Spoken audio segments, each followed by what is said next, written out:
This program is for discussion purpose only. Business Plus TV or any of our anchor does not bear any responsibility or liability towards the content.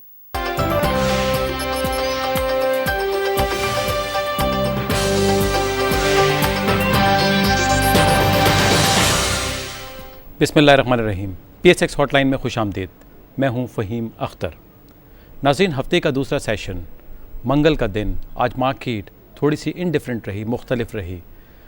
Market positive खुली और उसके बाद उसमें negative activities देखने में नज़र आईं। Session के दौरान मार्केट में बाइंग भी देखने को मिली और सेलिंग भी।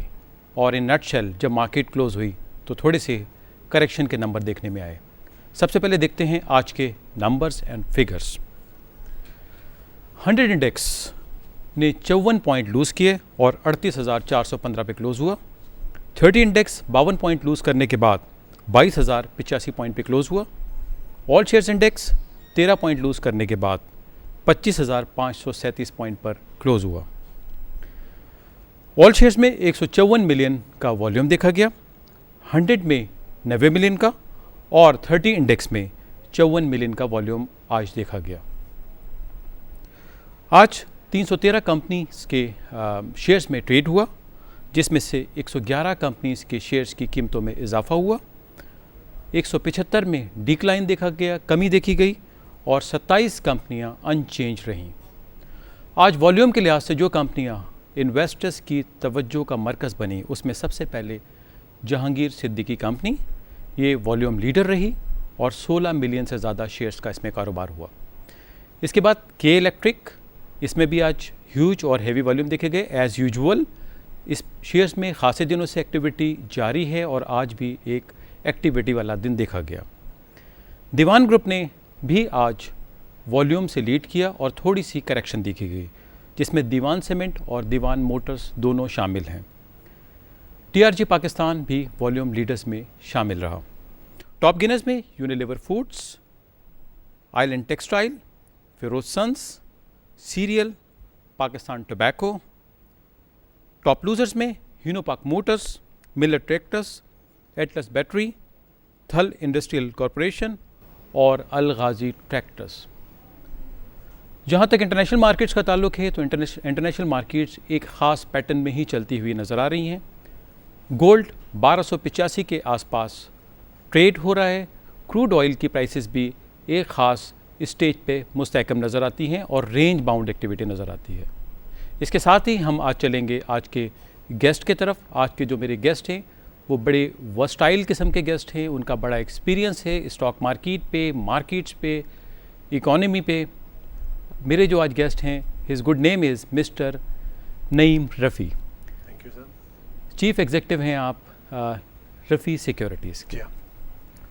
नईम साहब, मार्केट पे आपकी गहरी नज़र है, मार्केट को आप देखते हैं, मार्केट को आप सीजन तरीके से फॉलो करते हैं। मार्केट ने आउट परफॉर्म किया है और पिछले 2 दिन से थोड़ी सी करेक्शन देखने में नज़र आ रही है, जो कि नॉर्मली इसको हेल्दी कंसिडर किया जाता है। अब आप मार्केट को शॉर्ट टर्म में कहाँ पे देख रहे हैं? असल में मार्केट में एक ख़ास किस्म की लहर थी, जिसमें मॉर्गन स्टैनले का जो इमर्जिंग मार्केट के अंदर रिक्लासीफाई होना पाकिस्तान का, और इसी की सेलिब्रेशन पिछले 3 हफ्ते से मार्केट में चल रही थी, 3 से 4 हफ्ते में।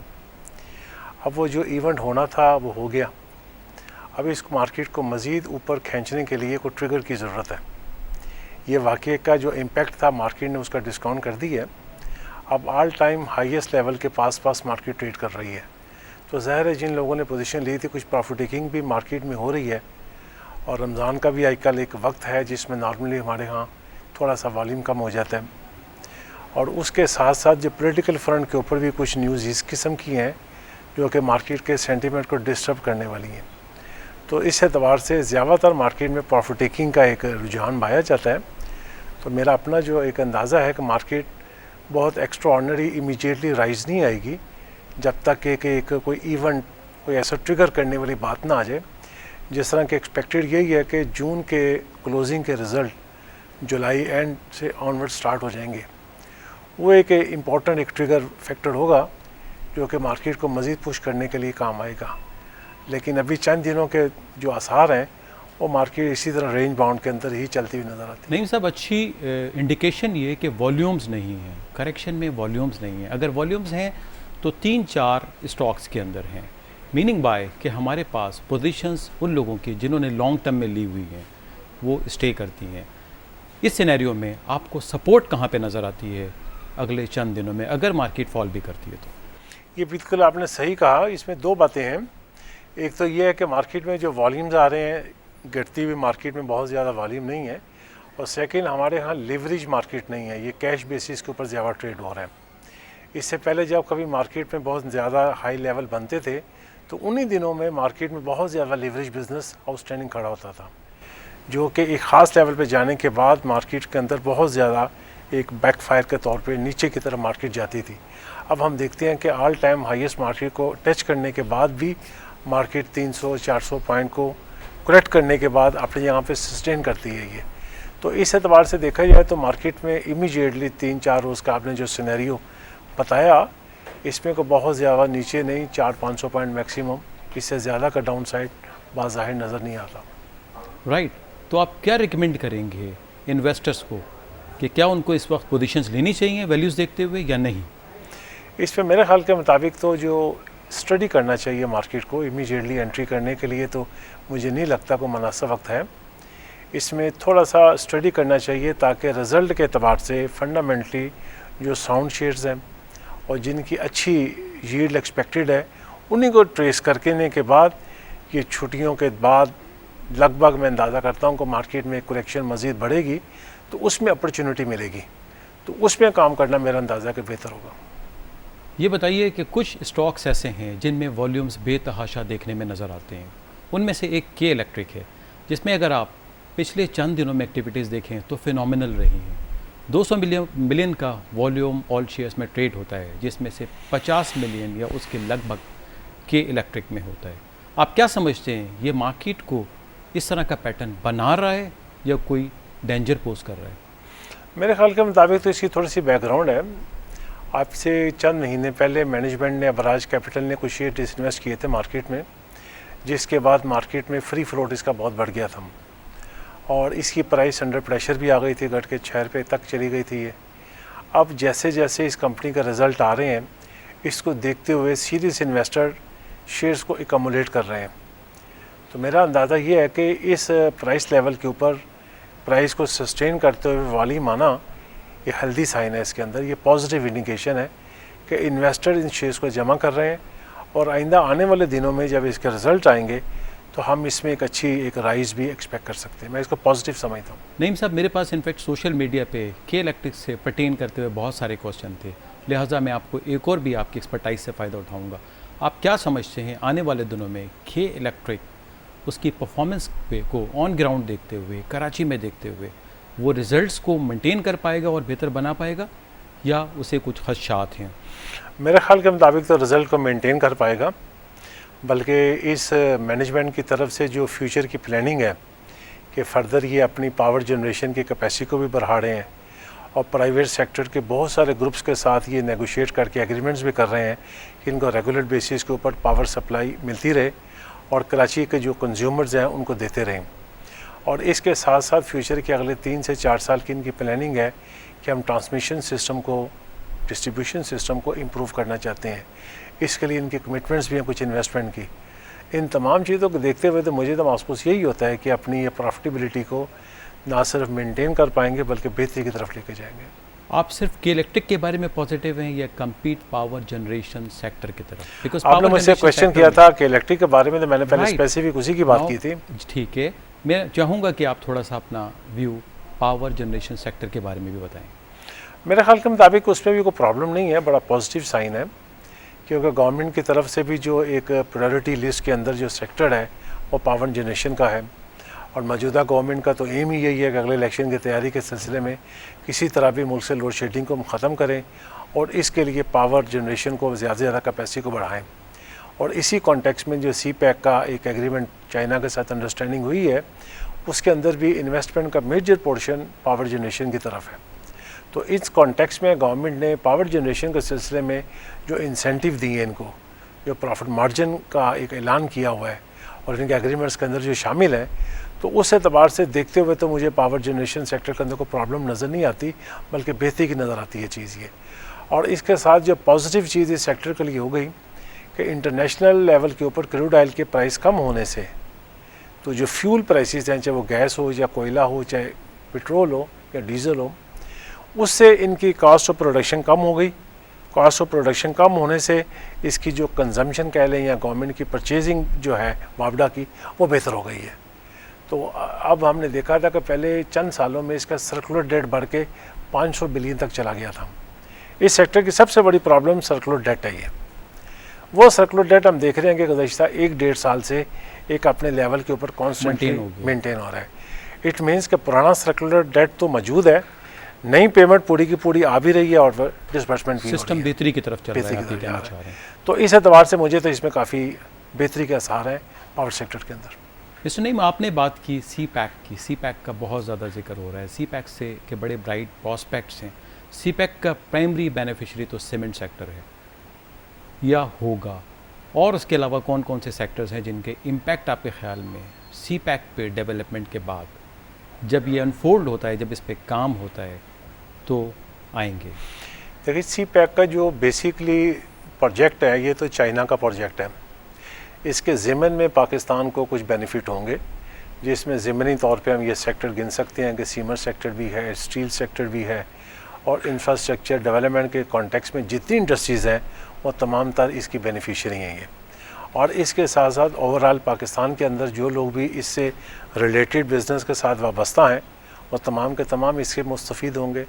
और फिर यह है कि सी पैक का अल्टीमेट टारगेट है ग्वादर, वो पोर्ट जो कि चाइना को एक अरेबियन सी के साथ कनेक्ट करेगी, और असल डेवलपमेंट तो वहाँ पे ग्वादर भी होगी। और ग्वादर पोर्ट तक और ग्वादर सिटी को डेवलप करने के दौरान हम देखेंगे कि नया शहर आबाद होगा, और उसके नतीजे में तो तमाम तर इकानमी को बेनिफिट होगा, तमाम तर इकानमी। आप ये कहना चाह रहे हैं कि होल बेनिफिशरी हमारी कंप्लीट इकानमी होगी, तमाम सेक्टर्स पे इफेक्ट आएगा। बिल्कुल सही आपने फरमाया।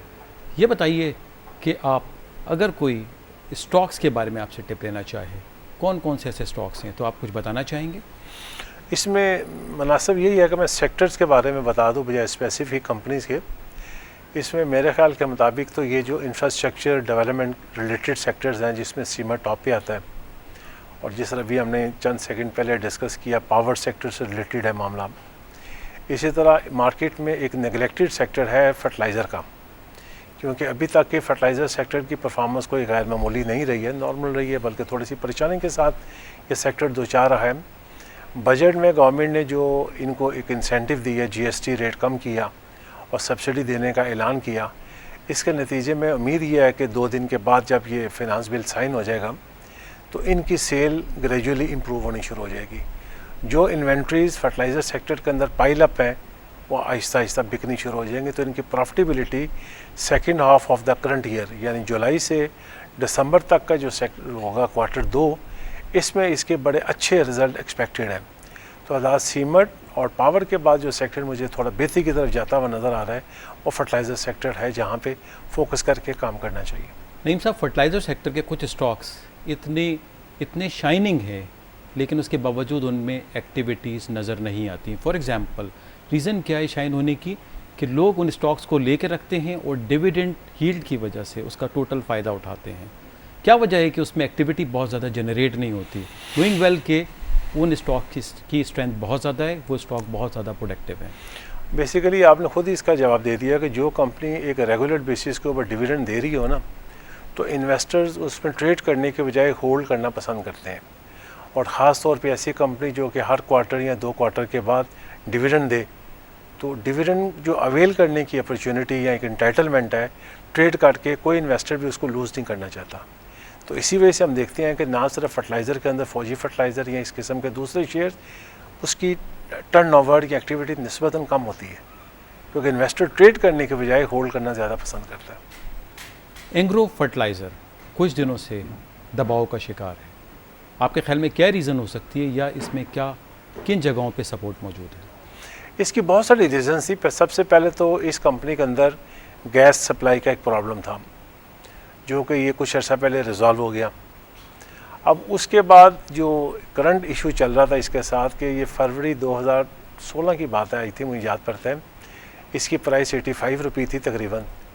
तो मैनेजमेंट की तरफ से एक डिसइन्वेस्टमेंट प्लान अनाउंस हुआ कि हम अपने शेयर्स कुछ डिसइन्वेस्ट करना चाहते हैं। तो इस अनाउंसमेंट के बाद हमने देखा कि ये मसलसल प्राइसेस की प्रेशर में रही, 85 से घट के अराउंड 70 आ गई। अब ये 2 हफ्ते पहले वो इवेंट हो गया कि मैनेजमेंट ने अपने 22% शेयर होल्डिंग डिसइन्वेस्ट कर दी, 295 million shares at the price of 65.47 पैसा। तो ये डिसइन्वेस्टमेंट या दूसरे लफ्ज़ों में मार्केट में फ्री फ्लोट की अवेलेबिलिटी या फ्री फ्लोट का बढ़ जाना, ये प्राइस को प्रेशर में रखने का बाइस हुआ है। इसका मतलब ये है कि फंडामेंटली कोई नेगेटिव चेंज नहीं है। फंडामेंटल अट्रैक्शंस आपके स्टेटमेंट से जो सुनने वाले समझेंगे कि फंडामेंटल जो स्ट्रेंथ है वो इंटैक्ट है। मेरे ख्याल के मुताबिक तो बिल्कुल इंटैक्ट है, बल्कि देखने की बात यह है कि इस शेयर की जो लोएस्ट प्राइस है गुज़श्ता 6 माह की, उस प्राइस के ऊपर ये ट्रेड हो रहा है 66 रुपये तकरीबन, और जो इंडेक्स है वो ऑल टाइम हाईएस्ट के पास ट्रेड हो रहा है। और फंडामेंट्स के एतबार से इस कंपनी के अंदर कोई प्रॉब्लम नहीं है। हाँ, जो फर्टिलाइज़र सेक्टर के अंदर जनरल प्रॉब्लम थी वो फौजी फर्टिलाइज़र को भी थी, फातिमा फर्टिलाइज़र को भी थी, और इसको भी थी कि सेल कम थी, क्योंकि इसकी रीज़न ये थी कि गवर्नमेंट की तरफ से मुसलसल एक प्रेशर था कि यूरिया की प्राइस कम की जाए। ये प्राइस कम नहीं हो पा रही थी, तो ज़िम्मेदार या डीलर लोग ख़रीदारी नहीं कर रहे थे, तो इन्वेंट्री बढ़ती जा रही थी। अदरवाइज़ इस कंपनी के अंदर तो मुझे बाज़ाहिर कोई प्रॉब्लम नज़र नहीं आती इन्वेस्टमेंट के लिए, बल्कि डिविडेंड यील्ड के एतबार से ये ठीक शेयर है। नईम साहब अपनी बात को जारी रखेंगे, हमें क्विक ब्रेक पे जाना है। नाजरीन stay with us, will be back after a quick break.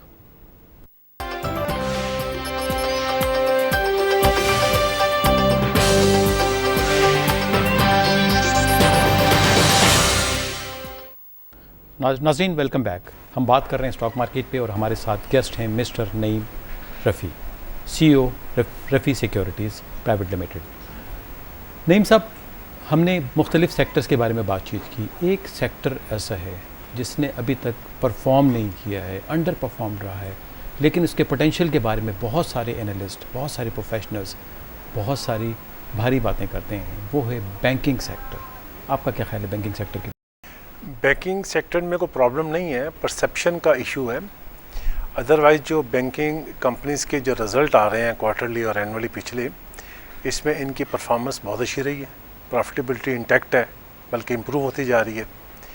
और असल में जो परसेप्शन ये है कि जैसे जैसे स्टेट बैंक की तरफ से इंटरेस्ट रेट कम हुए, तो आम इम्प्रेशन लोगों का यही होता है कि इंटरेस्ट रेट कम होने से बैंकिंग सेक्टर या बैंकों का जो प्रॉफिट मार्जिन है, वो स्प्रेड है, वो कम हो जाता है। थोड़ा बहुत फ़र्क ज़रूर पड़ता है, लेकिन इतना नहीं पड़ता कि जिसके नतीजे में कि उसकी लॉस में चले जाएं या एक्स्ट्राऑर्डिनरी प्रॉफिट कम हो जाए। और जो रिज़ल्ट एक्चुअल आ रहे हैं वो बेहतर आ रहे हैं। परसेप्शन का इशू है जिसकी वजह से ये परफॉर्म नहीं कर रहे हैं, नंबर 1। नंबर 2, बहुत सारे जो सीरियस इन्वेस्टर्स हैं ना, उनको कुछ बैंकों की जो इन्वेस्टमेंट क्वालिटी है उसके ऊपर भी ऑब्जर्वेशन है कि नॉर्मली बैंकों के इन्वेस्टमेंट का मोर देन 97% जो इन्वेस्टमेंट है ना, वो गवर्नमेंट्स पेपर्स के अंदर आई है। और प्राइवेट सेक्टर में, इंडस्ट्री में या डिवर्सिफाइड पोर्टफोलियो बैंकों के पास नहीं है। तो ये जो आसार हैं लॉन्ग रन में देखा जाए तो government of Pakistan roll over करती आ रही है, लोन के ऊपर लोन, सूद के ऊपर सूद, ये सिलसिला जारी है। और ये प्रैक्टिकली कभी रीपे होंगे लोन या नहीं होंगे, this is a question mark. तो इसकी वजह से भी बहुत सारे लोग जो है ना बैंकिंग सेक्टर में आते भी नहीं हैं। और तीसरा फैक्टर कि हमारे यहाँ बाज़ लोग नॉन शरिया कंप्लाइंट होने की वजह से भी बैंकिंग के शेयर्स को परचेज़ नहीं करते। ये 3 फैक्टर ऐसे हैं कि जिसकी वजह से हमारे यहाँ मार्केट में बैंकों के शेयर्स की प्राइस की एक जो रैली चलनी चाहिए वो चल नहीं पा रही, और निस्बतन काम कम है।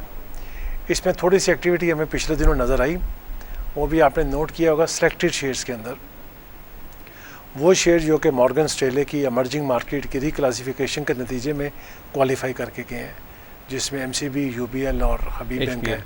तो इसमें हमने देखा कि बहुत हाई प्राइस होने के बावजूद HBL में बड़ा टर्नओवर होता रहा, UBL में बड़ा टर्नओवर होता रहा। तो जहाँ पे कोई फैक्टर होता है ऐसा तेज़ी का, तो यहाँ पे यकीनन जो इंस्टीट्यूशनल इन्वेस्टर्स हैं वो काम करते हैं, और इन्हीं शेयर्स में फॉरेनर का इंटरेस्ट भी होता है, तो एक्टिविटी बढ़ जाती है।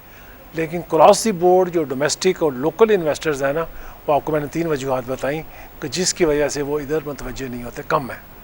नईम साहब, टेक्सटाइल सेक्टर के बारे में आपका क्या ख्याल है?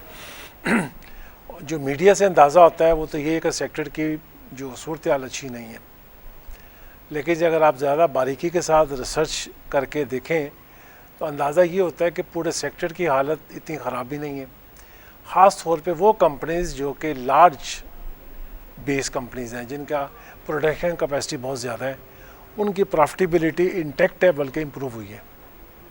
जो स्मॉल साइज़ स्पिनिंग मिल्स हैं या वीविंग वाली हैं ना, उनकी हालत अच्छी नहीं है, जिसका नतीजा ये हो रहा है कि एक्सपोर्ट मार्केट भी और लोकल मार्केट के अंदर भी जो लार्ज साइज़ ग्रुप्स हैं या लार्ज साइज़ कंपनीज़ हैं ना, उनके पास बिज़नेस बढ़ता जा रहा है, और स्मॉल साइज़ जो टेक्सटाइल इंडस्ट्रीज़ है वो बंद होने की तरफ जा रही हैं। नईम साहब, अनफॉर्चुनेटली आज हमारे पास टाइम का कॉन्स्टेंट है। हम फिर कभी मौका तलाश करेंगे और आपको इनवाइट करेंगे, आप दोबारा तशरीफ़ लाएँ और अपनी बातचीत को यहाँ से ही जारी रखेंगे। बहुत शुक्रिया। नाज़रीन, हम बात कर रहे थे मिस्टर नईम रफ़ी से। हमने स्टॉक मार्केट पे बात की। स्टॉक मार्केट बहुत टिपिकल है। स्टॉक मार्केट ने एक बुल रन बनाया, स्टॉक मार्केट ने परफॉर्म किया। Stock market currently correction phase में है, लेकिन आपको स्टॉक मार्केट के मैकेनिज़्म को अगर आप जानते हैं तो ये करेक्शन फेज़ के बाद में फिर दोबारा एक बूम आता है, दोबारा बुल रन आता है, प्राइस डिस्कवरी का प्रोसेस है। ये भी एक हेल्दी प्रोसेस होता है जो कि स्टॉक मार्केट के साथ चलता है। नाज़रीन, keep on watching our show. इसके साथ इजाज़त दें। अल्लाह हाफ़िज़।